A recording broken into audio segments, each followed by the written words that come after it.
Le livre du cœur de Peter Deneuve. Chapitre 3. La patience. On ne voit rien dans un lac agité. Le lac calme réfléchit les sommets des montagnes, le ciel, le soleil et les étoiles.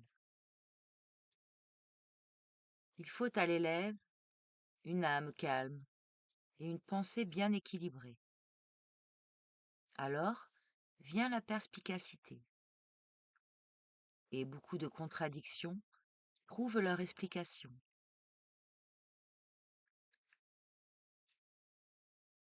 Supporte tout au nom de l'amour, jusqu'à ce que tu l'acquières. Cet amour, une fois venu en toi, tu obtiendras la patience. L'homme, dans son existence terrestre, passe par des moments particulièrement pénibles, au cours desquels tout semble l'abandonner.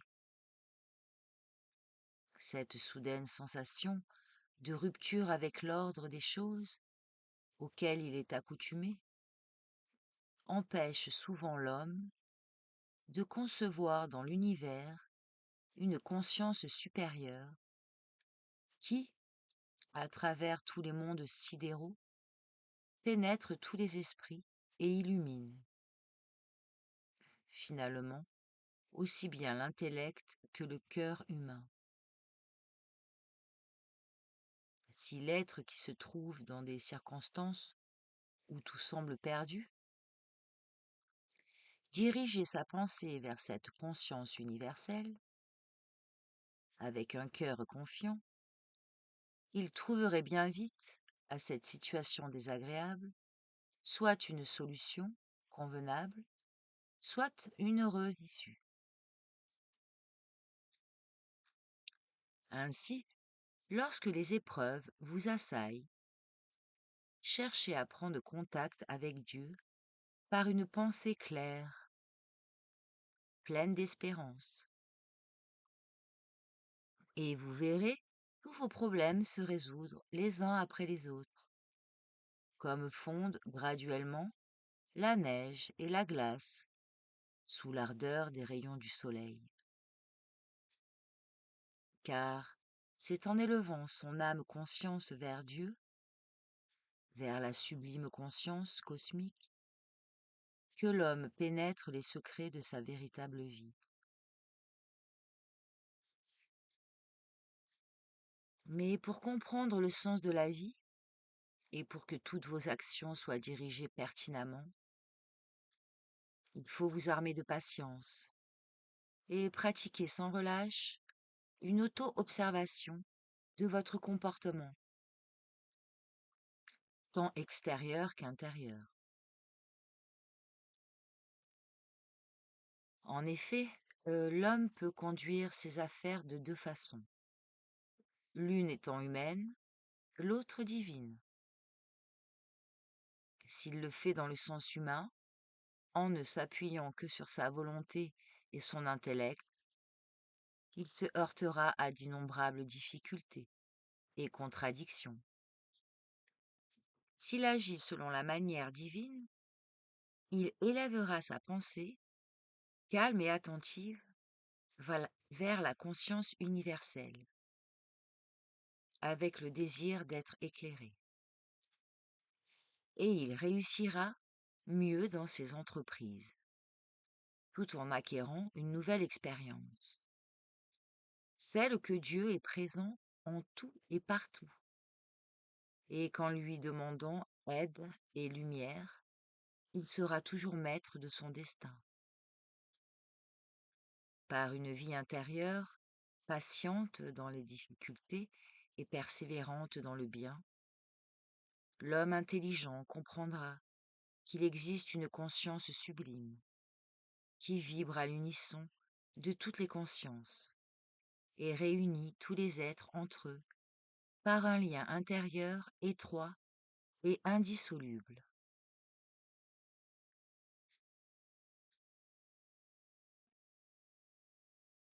Un explorateur qui traversait une forêt africaine se trouva brusquement face à un lion qui s'apprêtait à l'attaquer. À ce moment précis, il entendit distinctement la voix de sa mère, qui se trouvait à des milliers de kilomètres, lui dire: «Dans la poche de ton veston, tu as une boîte d'allumettes. Allume-en quelques-unes devant le lion.» L'explorateur suivit immédiatement ce conseil. À la vue des flammes, le fauve prit peur et se sauva.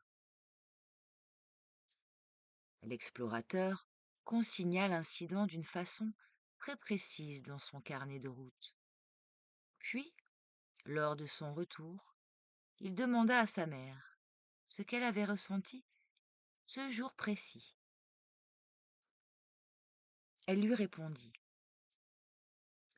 «À l'instant où tu as été exposé au danger, je me suis sentie étreinte par une profonde angoisse.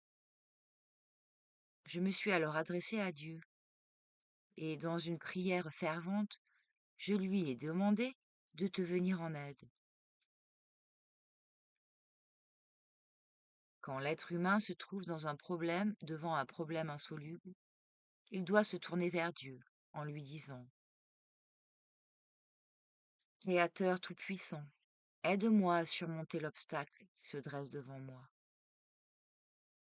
Puis il doit continuer à travailler avec foi et persévérance, et sa prière sera exaucée.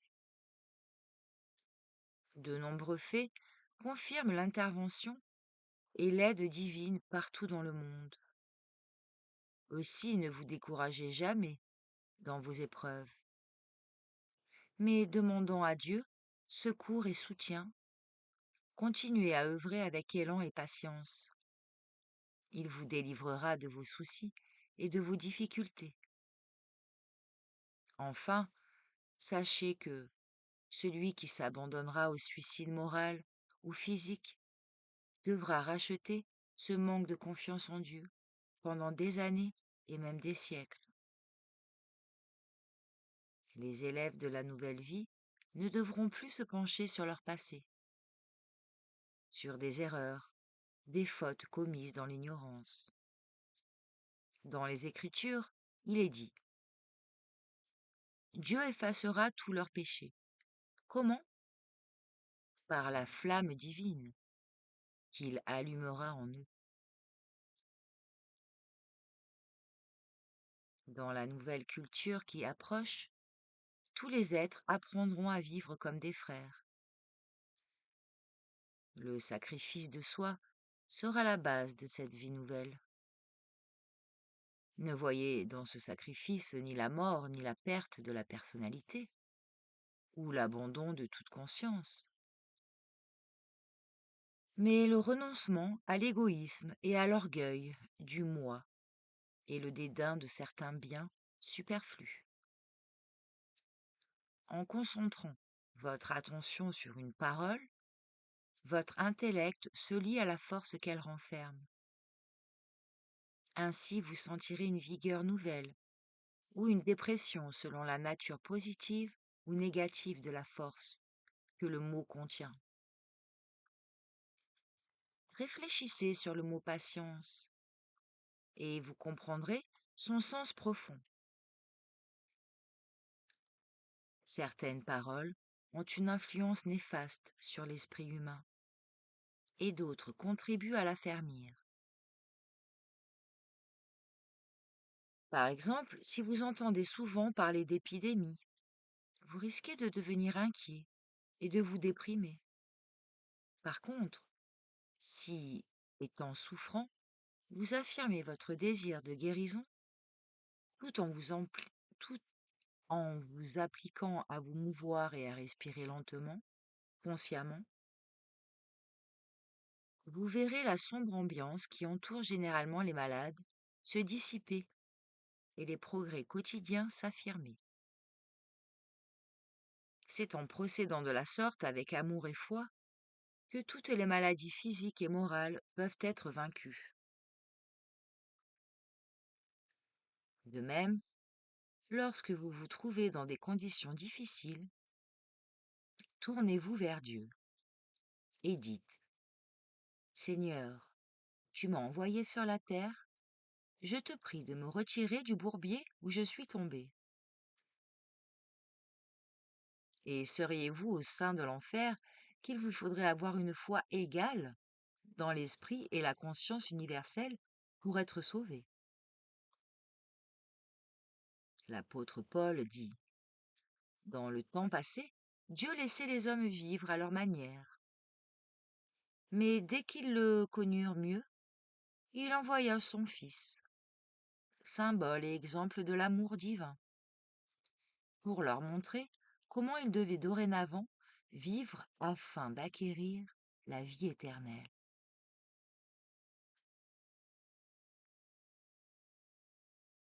L'homme passe par des souffrances qui sont nécessaires à sa progression spirituelle. L'histoire de l'évolution humaine montre que les êtres les plus grands ont connu les souffrances les plus dures et ont subi les plus fortes épreuves. Si vous rencontrez un homme bon, instruit, intelligent, génial, vous saurez qu'il a dû passer par de grandes contradictions et des épreuves multiples. Mais vous saurez aussi que vous pouvez compter sur sa compréhension et le considérer comme un véritable frère. Si douloureuses que soient nos épreuves, leur prix est dérisoire en regard des richesses procurées au fur et à mesure que notre âme, rompant tous les liens qui la rattachent, contingence mesquine, se libère, car c'est en s'élevant vers les sphères solaires que l'âme et la conscience apportent à l'homme la compréhension du sens de la vie terrestre et de ses contradictions. La pureté est une vertu intérieure.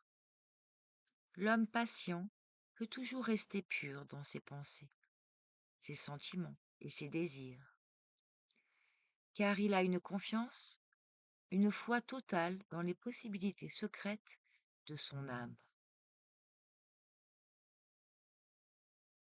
Ayez toujours une bonne opinion première de vos semblables et considérez-les comme des êtres bons, raisonnables, créés par Dieu, en tant qu'âmes venues sur la terre pour apprendre le sens de la vie, et que pour vous, la valeur de l'homme réside dans la qualité de son âme.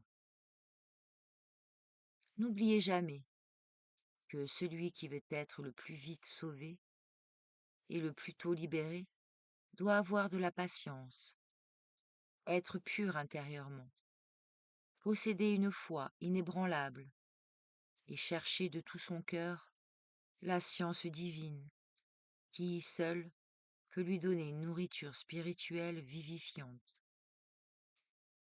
car en elle réside l'unique méthode pour s'élever et pour déceler les grands secrets de la nature divine dans laquelle nous vivons.